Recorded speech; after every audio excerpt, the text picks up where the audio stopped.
Hi everyone, welcome to the visual guide for Sigmascape version 4.0 Savage, also known as 08S. This is the final Savage raid made available by patch 4.2 in Final Fantasy XIV Rise of a New Sun. Similar to 04S, this battle is split up into two distinct parts. This video will only focus on the first part and Kefka. If you're looking for God Kefka, click here. My name is Ms. Tech and I'll be your raid guide. As the encounter begins, Kefka will cast Mana Charge. This mechanic essentially copies the configuration of his next abilities and stores them for later. He'll then cast a variation of Flagrant Fire. Players will need to either stack or spread depending on the markers and whether or not there's trickery involved. If at any time during a mechanic cast you see all of these question marks, you will need to do the opposite of what you would normally do given the mechanic telegraphs. This will occur throughout the phase, so be sure to keep your eyes open. Hyperdrive is a heavy-hitting magic tank buster that deals damage to the main tank and anything in a small radius around them. You'll need to avoid,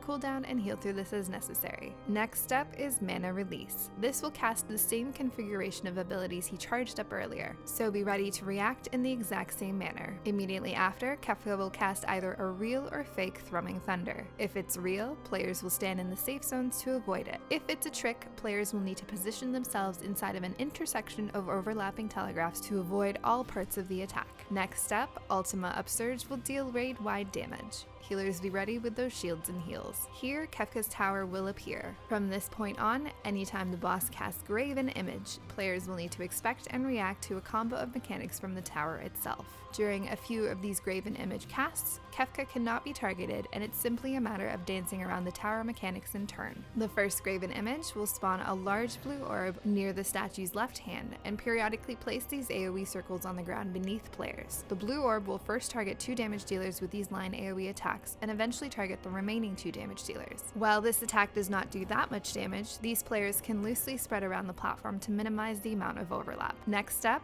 4 random players will be tethered to the statue. This tether indicates that they will be targeted for shockwave and soon be knocked back from the statue. Immediately after, the 4 damage dealers will be marked with stack-up markers. To handle this combo of mechanics, players will first stack during the GRAVEN image cast to bait the first set of meteor AoEs, before spreading for the incoming mechanics. Another set of meteor AoEs will appear while the orb casts wave cannon at the first 2 damage dealers. Remember that having the group loosely spread during this time ensures that players aren't getting hit by more than 1 wave cannon. The knockback tethers will appear, and these players should begin to move towards the statue to avoid getting knocked off the edge of the platform. While moving, you'll need to dodge another set of meteor AoEs. Lastly, the stack-up markers will appear, and the wave cannon orb will fire again at the remaining 2 damage dealers. Each damage dealer will now need to pair up with a tank or a healer for the stack-up, or the group will be afflicted with damage down debuffs. Due to the timing of the tether knockbacks, player pairs will each have an assigned spot on the platform to stack up in. Tethered players will essentially need to aim themselves at these assigned spots so that they're pushed into the proper position for the stack up.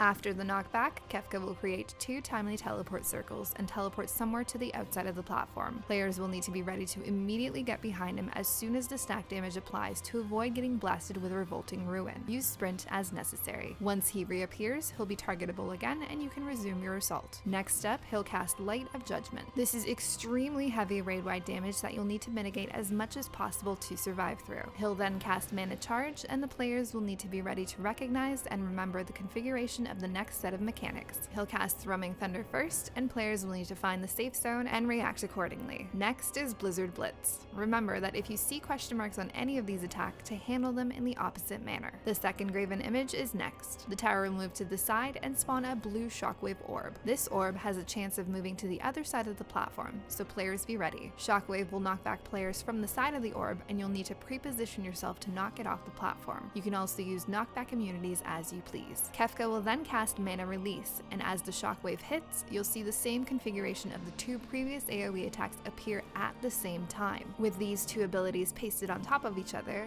very specific safe zones based on the configuration of Mana Charge will appear. Players will need to quickly maneuver their way into the appropriate safe spot. At this time, I would also recommend the tank move Kefka to the edge of the platform to set yourself up for the incoming mechanics. Next up, another ULTIMA UPSURGE to heal through, and 1 more hyperdrive tank buster before the tower moves up.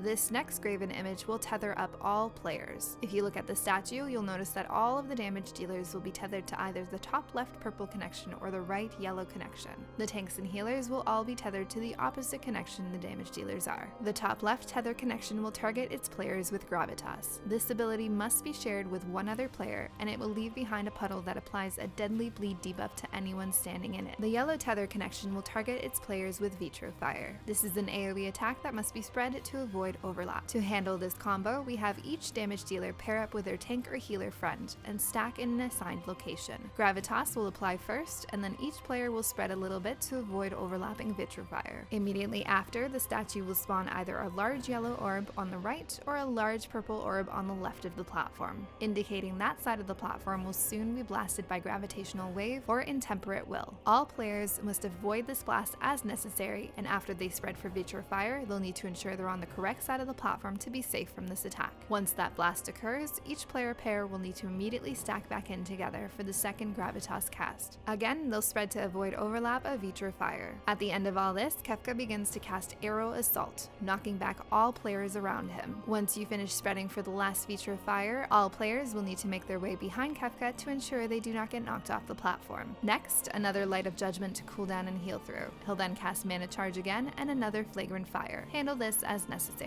The next Graven image will cast either an Intemperate Will on the left or a Gravitational Wave on the right. Players will need to identify the safe side and move appropriately. Next, Mana Release will have you handling Flagrant Fire in the same way again. Another Thrumming Thunder, and players will have to move into a safe spot. One more Ultima Upsurge and another Tank Buster before the tower moves up again. This Graven image cast will first target players with AoE circles, stacked together to bait these for easy dodging. At the same time, the statue will either cast Indolent Will or Ave Maria, indicated by this purple eye or this yellow eye with a question mark. Players will need to look away from the statue for Indolent Will and look towards it for Ave Maria. Immediately after, the top left yellow connection will tether either the tanks and healers or all damage dealers. The bottom right purple connection will tether the other set of players. The group tethered to the left yellow connection will be charmed, heavied, and given a damage buff that will kill any other player they touch. The group tethered to the bottom right purple connection will be slept and unable to move for a short while. To handle this, we have an assigned spot at each of the cardinal directions for each player tethered to the top left yellow connection. The players meant for sleep will all stack at the very center of the platform. This will ensure that the charmed players are far enough away from any other player to do any damage before the debuffs run out. You'll have another gaze attack to deal with once you regain control of your character. Look at or away from the statue as necessary. Kefka will also be teleporting at this time, so you'll need to make your way behind his teleport location, all while avoiding or looking at the statue. You'll have another Light of Judgment to cool down and heal through here. He'll then cast another Ultima Upsurge, so be sure to get those heals up. Next up, another Mana Charge. Players will first position appropriately for the Thrumming Thunder and then the Blizzard Blitz. This last Graven image will be another gaze attack. Kefka will then cast Mana Release. Players will need to either look at or away from the statue while also standing in the appropriate AoE safe zone configuration. This is followed by another Hyperdrive Tank Buster. At this point, Kefka will cast 3 ultimate upsurges in a row. You have just under 7 minutes to get him below 60% to transition to the next phase. Otherwise, he'll cast one final Light of Judgment and you will die. If you have any questions or comments, please let me know. For the next phase, please be sure to visit the following video. As always, thanks for watching. Till next time.